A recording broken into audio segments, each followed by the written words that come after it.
Assalamualaikum warahmatullahi wabarakatuh, sahabat semua. Kisah ini kami rangkai ulang dari berbagai sumber dengan tujuan mengambil hikmah dan pelajaran yang sangat berarti di dalamnya.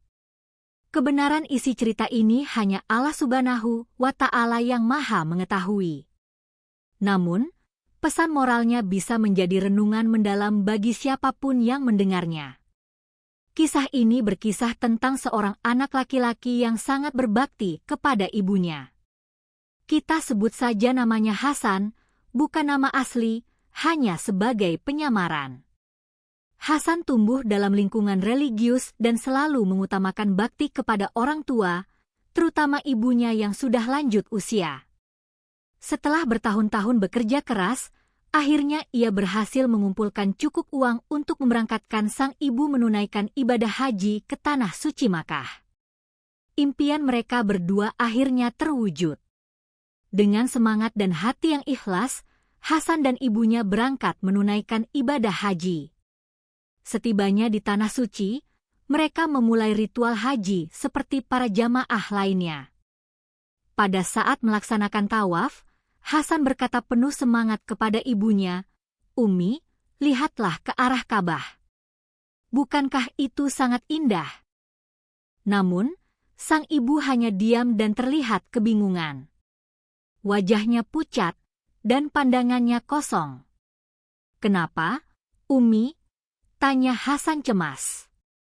Ibunya hanya menjawab lirih, "Aku tidak bisa melihat apapun, Hasan. Yang kulihat hanya kegelapan." Hasan sempat berpikir bahwa mungkin ibunya kelelahan atau matanya terganggu karena debu. Namun setelah beberapa kali mencoba, ibunya tetap tidak bisa melihat Ka'bah, bahkan ketika sudah dipandu langsung oleh Hasan. Padahal sebelumnya penglihatannya sehat dan normal. Masalah ini tidak hanya terjadi sekali. Hasan yang masih berharap ibunya mendapat pengalaman spiritual di hadapan Ka'bah pun mengajak sang ibu berhaji lagi tahun berikutnya. Anehnya, kejadian serupa terus berulang.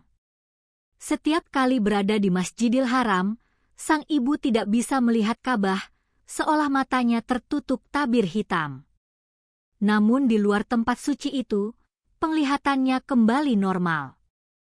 Hingga akhirnya, dalam 7 kali keberangkatan ibadah haji, sang ibu tak sekalipun mampu menatap Baitullah. Hasan merasa sangat terpukul. Ia mulai bertanya-tanya dalam hati, apa yang membuat ibuku seperti ini? Apakah ada dosa yang belum ia taubati? Apakah ini ujian atau peringatan dari Allah? Dalam kegelisahan itu, Hasan pun mencari jawaban. Ia mendapatkan informasi tentang seorang ulama ternama yang dikenal sebagai orang syalih dan bijaksana di wilayah Timur Tengah. Hasan pun berangkat menemuinya dan menceritakan secara detail kejadian aneh yang dialami oleh ibunya. Sang ulama mendengarkan dengan seksama, lalu berkata, "Wahai anakku, mintalah ibumu untuk menghubungi saya langsung. Barangkali ada sesuatu yang perlu ia sampaikan sendiri." Setelah Hasan kembali ke rumah, ia menyampaikan permintaan sang ulama kepada ibunya. Awalnya sang ibu ragu, namun akhirnya ia bersedia menghubungi sang ulama. Dalam percakapan pertama mereka, ulama itu memintanya untuk mengintrospeksi diri. Ia berkata, "Wahai ibu, ingatlah kembali masa lalu Anda. Apakah ada perbuatan yang belum Anda taubati? Ceritakan dengan jujur, karena ini bukan masalah biasa." Sang ibu pun meminta waktu. Seminggu berlalu tanpa kabar. Namun pada minggu kedua, ia kembali menelepon. Dengan suara pelan, ia berkata, "Dulu, saya bekerja sebagai perawat. Tapi demi uang, saya lakukan apa saja. Saya tidak peduli halal atau haram." Sang ulama terdiam, namun meminta ia untuk terus berbicara. Saya bahkan pernah menukar bayi yang baru lahir, sesuai permintaan orang tua yang ingin anak laki-laki. Jika mereka melahirkan bayi perempuan, Saya tukar diam-diam, lalu saya diberi imbalan uang, ujar sang ibu. Sang ulama menghela napas panjang. Ia tidak menyangka dosa yang sedemikian besar dilakukan oleh seorang wanita. Ia pun bertanya, "Apa hanya itu?" Sang ibu menjawab, "Tidak. Saya juga sering memandikan jenazah. Tapi dalam pekerjaan itu, saya bekerja sama dengan seorang tukang sihir. Saya masukkan benda-benda sihir ke dalam mulut jenazah sebagai bagian dari ritual sihir tersebut." Mendengar itu, ulama tersebut langsung istighfar. Ia merasa ngeri dengan pengakuan Ibu Hasan. Apalagi saat sang ibu mengatakan bahwa jika benda sihir itu tidak masuk, ia akan menjahit mulut jenazah agar tetap bisa melakukannya. Subhanallah, ucap sang ulama. "Ibu, Anda telah melakukan dosa besar yang dampaknya bukan hanya pada Anda, tapi banyak orang." Sang ibu terdiam. Ulama itu berkata, "Bertaubatlah. Mohon ampun kepada Allah dengan sepenuh hati. Hanya Allah yang bisa mengampuni dosa-dosa Anda." Beberapa hari kemudian, ulama itu tidak lagi mendapat kabar dari sang ibu. Ia pun menghubungi Hasan. Dengan suara sedih, Hasan menjawab, "Umi telah wafat 2 hari setelah menelepon Anda, Chef." Ulama itu tercengang.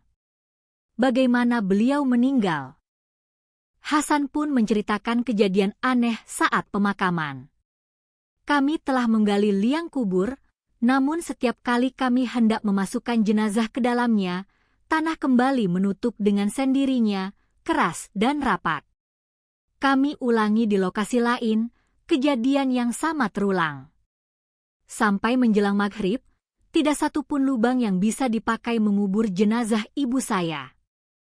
Hasan pun tinggal seorang diri di pemakaman, sementara yang lain pulang karena kelelahan dan ketakutan. Tiba-tiba datang seorang pria berpakaian hitam, wajahnya tidak tampak jelas. Pria itu berkata, "Biar aku urus jenazah ibumu. Pulanglah dan jangan menoleh ke belakang." Awalnya Hasan menurut. Tapi setengah jalan, rasa penasarannya membuatnya menoleh. Betapa terkejutnya ia melihat jenazah ibunya dililit api. Api itu menyala-nyala, membakar tubuh sang ibu. Bahkan satu lidah api menyambar ke wajah Hasan, menyebabkan luka gosong yang sangat panas. Hasan berlari ketakutan dan kembali menemui ulama tersebut. Ia menceritakan segalanya, termasuk bekas luka hitam di wajahnya. Sang ulama hanya berkata, "Tetaplah menjadi anak yang soleh. Doakan ibumu. Dengan izin Allah, jika taubatmu sungguh-sungguh, luka itu akan sembuh." Hari-hari pun berlalu. Bekas luka di wajah Hasan pun mulai memudar. Ia tidak pernah tahu seluruh dosa yang pernah dilakukan ibunya, karena sang ulama merahasiakan sebagian pengakuan sang ibu. Namun Hasan tetap ikhlas dan mendoakan ibunya setiap hari. Pelajaran dari kisah ini. Kisah ini, meskipun tidak dapat dipastikan kebenarannya, memberikan banyak hikmah. Bahwa setiap perbuatan, sekecil apapun, akan dipertanggungjawabkan di hadapan Allah. Tidak ada dosa yang terlalu besar untuk diampuni, asalkan pelakunya sungguh-sungguh bertaubat. Dan tidak ada amal baik yang akan sia-sia, apalagi dari seorang anak soleh yang tulus berdoa untuk orang tuanya. Mari kita jadikan kisah ini sebagai cermin. Introspeksi diri, perbaiki niat dan amal, serta mohon perlindungan dari Allah agar dijauhkan dari dosa-dosa besar dan keburukan di dunia maupun akhirat. Wallahu alam bisyawab.